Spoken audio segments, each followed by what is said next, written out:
Será que em Gênesis 6 o texto bíblico está dizendo que anjos tiveram relações sexuais com mulheres? A gente vai ver um pouquinho sobre isso agora. É um tema que não vai afetar a fé de ninguém, se você crê que eram anjos ou não, mas a gente tem que procurar ter uma compreensão bíblica do que o texto está falando, né? Deus deixou registrado e Deus quer que nós tenhamos uma compreensão sadia sobre o que Ele deixou para nós. Amém? Esse texto ele é muito debatido e algumas pessoas sustentam que ali no texto de Gênesis capítulo 6 fala de anjos que possuíram mulheres e a partir dessa união, né, que eles tiveram os seus descendentes, os seus filhos foram gigantes, né, e esses gigantes só eram gigantes por causa dessa mistura que houve entre anjos e mulheres. Vale destacar que a expressão filhos de Deus e filho dos homens faz também com que essas pessoas acreditem que os filhos de Deus se tratam de anjos, porque, por exemplo, no livro de Jó, se eu não me engano, no primeiro capítulo, vai falar sobre uma assembleia solene que houve no céu, quando antes de Satanás se apresentar diante de Deus, estava tendo uma assembleia, né, que a gente não entende muito bem o que é isso, mas essa assembleia solene, Deus, nas palavras que estão escritas em Jó, diz que os filhos de Deus se apresentavam diante dele. Então, é comum que a teologia acredite, e realmente o contexto fala a respeito disso, que eram anjos, né, que estavam ali diante de Deus no livro de Jó, no primeiro capítulo de Jó. E como se usa a expressão filhos de Deus, as pessoas creem que em Gênesis 6, algumas pessoas creem, está falando também de anjos, né? E aí fala anjos, e as filhas dos homens fala sobre a descendência de Adão e Eva. Só que existe um outro pensamento, que é o mais aceito na teologia, que quando se trata de filhos de Deus em Gênesis 6, o texto está falando da linhagem de Sete, né? Quando Eva teve Sete, a sua descendência começou a adorar novamente ao Senhor, ergueu o altar e passou a ser uma semente, digamos que piedosa. Então, por isso que existe esse nome, filhos de Deus, em Gênesis 6. Então, quando fala filhos de Deus, é aquele povo que estava de novo alinhado a Deus, servindo a Deus, fazendo sacrifícios para Deus. E filhas dos homens eram as mulheres que descendiam, por exemplo, da linhagem de Caim, né, das pessoas que estavam fora dessa realidade do âmbito de servir a Deus, né, por exemplo. E aí o que é que acontece? Essa visão que eu acabei de colocar para vocês, que filhos de Deus é da descendência de Sete e filhos dos homens é da descendência de Caim, ela é a mais coerente, biblicamente falando. Por quê? Porque não tem lógica nós acreditarmos que seres espirituais que são assexuados, eles não têm sexo, a gente fala de um anjo como se o anjo fosse, por exemplo, um ser masculino. Só que a Bíblia não define eles como seres masculinos, certo? Eles podem se apresentar em forma masculina, mas eles não têm sexo porque o sexo, né, o órgão genital, por exemplo, foi criado para a humanidade. Nós, homens e as mulheres, têm órgãos genitais que definem, né, a nossa sexualidade. E os anjos não têm isso. Então, partindo desse ponto, a gente já entende o seguinte: quem acredita que no texto de Gênesis 6 fala de anjos, ele está dizendo também automaticamente que os anjos são homens. E a Bíblia não relata em nenhum momento sobre isso.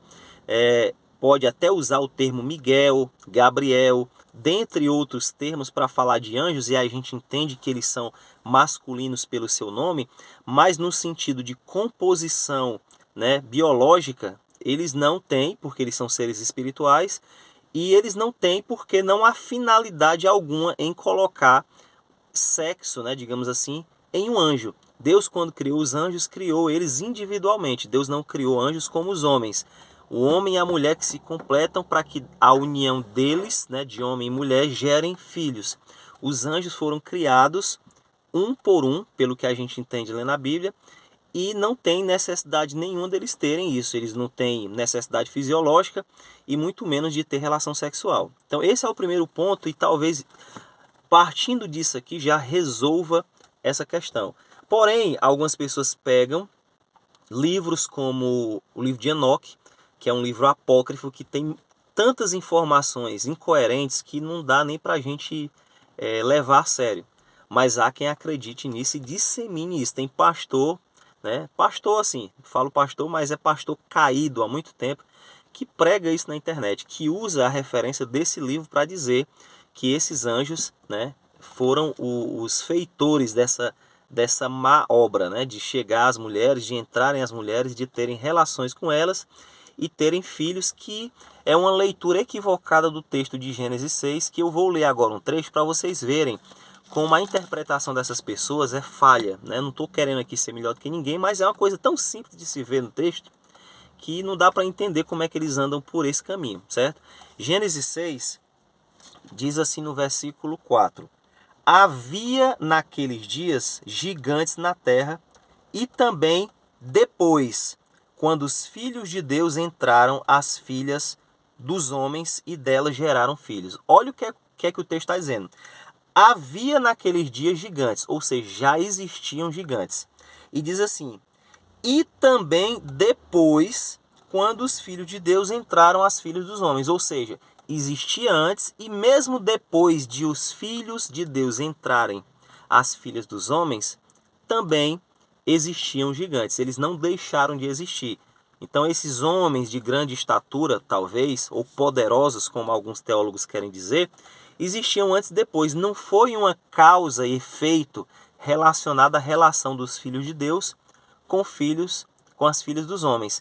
E mesmo que tivesse sido o resultado dessa união, aqui não se trata de anjos. E eu vou dar aqui uma prova também interessante, que é a seguinte: se você pegar a Septuaginta ou Septuaginta, né, que é a tradução grega do Antigo Testamento, que foi feita mais ou menos 300 anos antes de Cristo vir à Terra, essa tradução ela tem uma vantagem em alguns aspectos, embora para fazer a teologia e uma análise mais detalhada de algumas coisas não tenha tanta relevância, dizem os teólogos, né?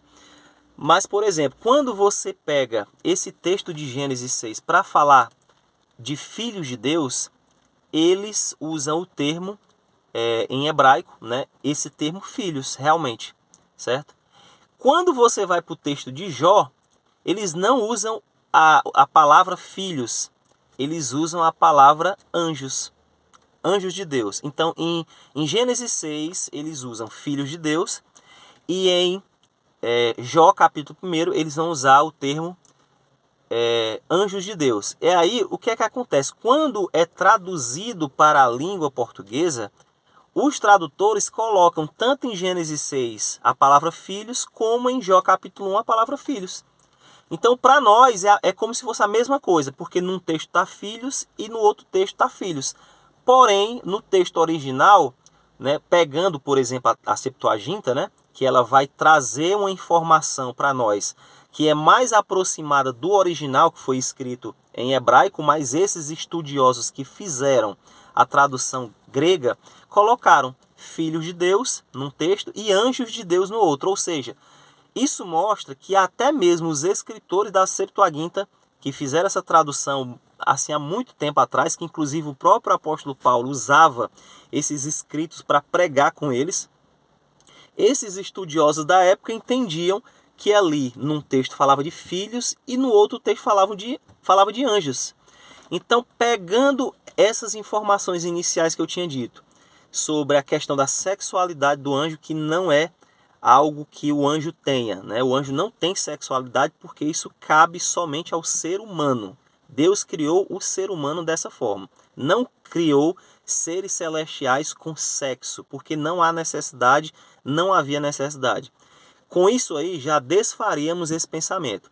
E esse outro posicionamento que é sobre o texto original ou o texto da Septuaginta, né, que é uma tradução para auxiliar, né, que foi feita na época a pedido de um rei que chamou, se eu não me engano, 6 estudiosos de cada tribo, totalizando 72 estudiosos, que eles arredondaram aí, né, de 72 para 70 e chama versão dos 70. Então, Septuaginta quer dizer isso, né? Que é uma versão dos 70. E esses homens fizeram a tradução para deixar nessa biblioteca desse rei, que ele solicitou, que ele queria colocar na sua biblioteca. E eles fizeram um trabalho que, por mais que algumas pessoas desconsiderem e digam que tem alguns problemas, né, na tradução, aqui a gente não está falando da tradução em si num sentido teológico, né, da Septuaginta. A gente está falando de palavras que foram colocadas para falar sobre textos, e nesses textos eles fazem a diferenciação.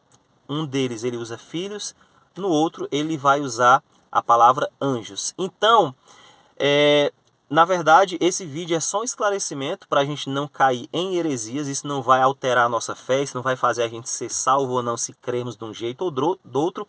Porém, a gente tem que procurar interpretar a Bíblia como realmente ela deve ser interpretada, certo? E aí a gente sabe que o diabo ele usa de vários artifícios para enganar a igreja e colocar alguns pensamentos nefastos dentro do povo de Deus. Então ele começa distorcendo um texto, começa distorcendo o outro. De repente a pessoa já não acredita mais em quase nada daquilo que é certo na Bíblia. Tem gente que não crê hoje que o Mar Vermelho foi aberto por um milagre. Acha que ali foi uma obra da natureza que aconteceu e que a água só fez baixar, não abriu, que ficou uma parede de água de um lado e do outro. Tem gente que não acredita que a história de Adão e Eva é real, que não eram seres humanos reais, mas que é uma história fictícia que foi inventada para criar uma narrativa. E eles dizem que foi inventada, mas eles não desacreditam na existência de Deus. Só que eles dizem que a história é uma coisa mítica, né? Uma coisa inventada, criada para um fim, não é uma realidade. Então, com textos que aparecem com essas supostas dificuldades e essas pessoas passam a disseminar mentiras, nós temos, como cristãos, que procurar entender a palavra de Deus da forma mais correta possível. Então esse texto quer só trazer para você a informação seguinte. Gênesis 6 está falando de homens e mulheres, homens que são descendentes de Sete, uma linhagem que começou de novo a servir ao Senhor. Está lá no texto, é só você ler um pouco antes que você vai ver que foi erguido um altar e passaram a servir novamente ao Senhor, que no texto diz que, se eu não me engano, foi Enos que passou a adorar de novo a Deus. E as filhas dos homens são descendentes de Caim, né? E aí, por conta disso, usa-se esse termo como se fossem pessoas comuns que não estivessem nem aí para Deus. Só para fazer uma diferenciação entre quem serve e quem não serve a Deus, e a gente vê isso em alguns profetas do Antigo Testamento, dizendo, né? Por exemplo, se eu não me engano, em Malaquias, no último capítulo, vai falar para fazer a diferenciação entre o puro e o impuro, né? Ou o santo e o profano, dando a direção para nós de que existiam pessoas que procuravam se aproximar de Deus e eram considerados por Deus como puros, embora não fossem, mas Deus os via dessa forma por serem seus servos, e aqueles que eram impuros ou profanos que nada queriam saber com ele. Amém? Espero ter esclarecido, e qualquer coisa, coloca aqui algum outro vídeo falando sobre outro assunto que é polêmico, mas é interessante a gente saber. Amém? Deus abençoe.